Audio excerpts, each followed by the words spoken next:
اللہ کی مدد حاصل کرنی ہے تو صبر کرنا ہی پڑے گا، کیونکہ ان اللہ مع الصابرین، صبر کرنے والوں کے ساتھ اللہ کی مدد ضرور ہوتی ہے۔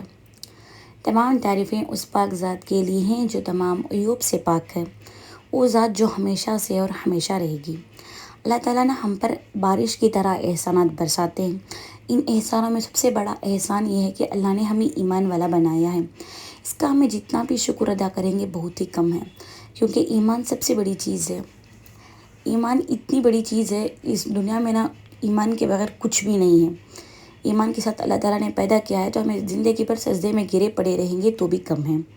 تو اللہ نے ہمیں ایمان والا بنایا ہے، اس کا ہمیں بہت ہی بڑا شکر ادا کرنا چاہیے۔ اور اس کے بعد جناب محمد رسول اللہ صلی اللہ علیہ وسلم کی امت میں اللہ نے پیدا فرمایا، تو یہ بھی بہت ہی بڑی دولت ہے، کیونکہ انبیاء علیہ السلام سب تمنائیں کرتے تھے کہ حضور صلی اللہ علیہ وسلم کی امتی ہونے کا، تو اللہ پاک نے ہمیں بن مانگے حضور صلی اللہ علیہ وسلم کی امت میں پیدا فرمایا، تو یہ کتنا بڑا احسان ہے ہم پر۔ تو ہمیں سوچنا چاہیے کہ اللہ نے ہمیں کتنے احسانوں پہ ہمیں نوازا ہے۔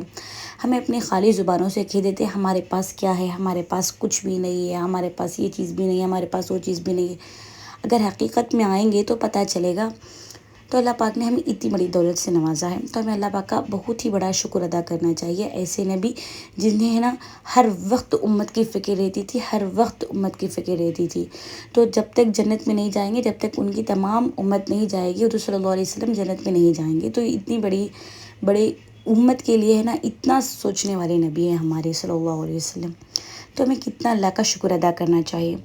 آج ہمیں اپنی زبانوں سے کہہ دیتے ہیں کہ فلانے کے پاس تو اتنا سب کچھ ہے، ہمارے پاس نہیں ہے، اور کہہ دیتے ہیں ہمیں صبر کرتے ہیں۔ اس کا نام صبر نہیں ہے۔ لوگوں سے بولتے رہنا، لوگوں کے پاس بتاتے رہنا اپنے حال کو چھپائے رکھنا ہے۔ اللہ سے ڈائریکٹ کنیکشن رہنا ہے، اللہ کے حوالے کر دینا ہے کہ سارے معاملے کو اللہ کے حوالے، یا اللہ تو ہے۔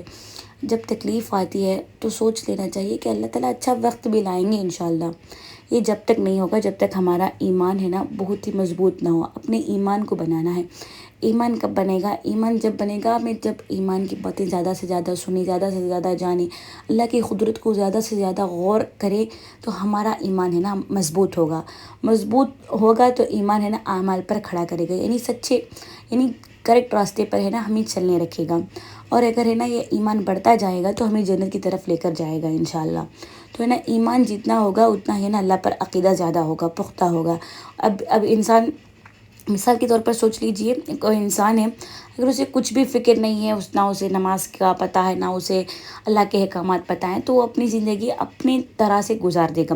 اور اگر ہمیں معلوم ہے اللہ ہے، نماز اللہ نے ہمیں فرض کی ہے، تو ہمیں سوچیں گے، جب ہمارے پاس ایمان ہوگا تو ہمیں سوچیں گے کہ ہمیں نماز نہیں پڑھے تو ہمیں نماز جا کر اللہ کو کیا جواب دیں گے؟ اللہ تعالیٰ پوچھیں گے۔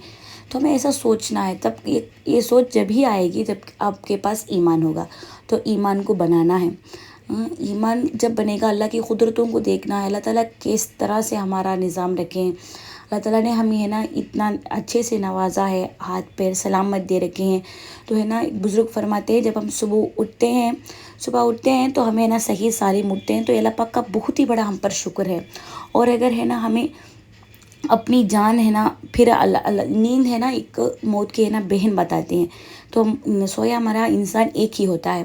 اور اگر ہمیں اللہ تعالیٰ نے سلا کر پھر بھی اٹھائے تو اللہ پاک کا کتنا بڑا شکر ہے۔ تو اللہ پاک کا شکر ادا کرنا چاہیے۔ اور ہمارے پاس ایک دن کا کھانا موجود ہے تو ہمیں اس دنیا کے نا سب سے بڑے امیر آدمی ہیں۔ تو ایسا سوچنا ہے، ہمیں اللہ کا شکر ادا کرنا ہے۔ ہمیں جو چیز نہیں ہے ہمارے پاس، دوسروں کے پاس ہے، وہ چیز میں ہمیں زیادہ انٹرسٹ ہے۔ ہم جب تک یہ نہیں سوچیں گے جو چیزیں اللہ نے ہمیں دے رکھی ہے وہ ہمارے لیے سب سے افضل ہے، اللہ کو پتہ ہے ہمارے لیے جو خیر ہے وہ اللہ تعالیٰ جب ہمیں عطا کرے گا، ہم جب تک ایسا نہیں سوچیں گے، جب تک ہمارا یقین ہمیں نا شکر گزار والے بندوں میں شمار نہیں ہوں گے۔ انسان کو نا ایک سونے کا ہے نا جنگل دے دیا جائے تو دوسرے کی فکر میں لگا رہے گا، اور جب دوسرے کا دے دیا جائے تو تیسرے کی فکر میں لگا رہے گا۔ انسان کا پیٹ خبر کی مٹی بھر سکتی ہے۔ تو معاملہ یہ ہے، تو ہمیں سمجھ لینا چاہیے کہ روزانہ اللہ کا شکر ادا کرنا ہے، ہر سیکنڈ اللہ کا شکر ادا کرنا چاہیے، ہر حال میں اللہ کا شکر ادا کرنا چاہیے۔ الحمدللہ علی کل حال، ہر حال میں اللہ کا شکر ادا کرنا چاہیے، کیونکہ اللہ نے ہمیں سب اتنا دے رکھا ہے، اتنا دے رکھا ہے۔ اگر ہمیں غور کریں گے تو ہمیں سب کچھ سمجھ میں آ جائے گا۔ اللہ نے زندگی دی ہے، یہ کتنی بڑی بات ہے. کتنوں کی زندگی ہم سے کم عمر کی تھی جو ہے نا اللہ کے پاس چلے گئے، جن کی وفات ہو گئی، لیکن اللہ نے ہمیں دے رکھا ہے. یہ بھی تو اللہ کی بڑی نعمت ہے. والدین اللہ کی نعمت تھے، بہن بھائی اللہ کی نعمت تھے، شوہر بیوی اللہ کی نعمت، سب کچھ اللہ کی نعمت ہے. ہمیں جو کھاتے ہیں سب اللہ کی نعمت ہے. اللہ تعالیٰ ہمیں عطا کرتے ہیں تو اللہ کا شکر ادا کرنا چاہیے. اور ہے نا جو چیزیں ہمیں دعا کرتے رہتے ہیں، اگر ہمیں ملتی نہیں ہے، ہمارے حالات بدلتے نہیں ہیں، تو وہ صبر سے کام لینا چاہیے. یہ نہیں کہ ہمیں ہی ملتے ہیں اللہ کو، ہمیں ایسا ہوتا ہے، ہمیں ویسا ہوتا ہے، ہمیں ایک پریشانی سے نکلتے دوسری پریشانی آتی ہے. دنیا میں ہے ہی ایسا ہی ہے. دنیا کا جو نظام ہے، آج ہم خوشی سے رہیں گے، کل ہمیں کچھ ہم آئیں گے، پھر اس کے بعد ہم روئیں گے، اس کے بعد ہم ہنسیں گے. ایسا ہی زندگی ایک نہ ایک دن ختم ہوتی جائے گی. زندگی کم ہوتی جائے گی اور ایک دن ختم ہو ہی جائے گی. تو عقل مند انسان وہی ہے جو موت آنے سے پہلے اس کی تیاری کرے. تو انشاءاللہ اللہ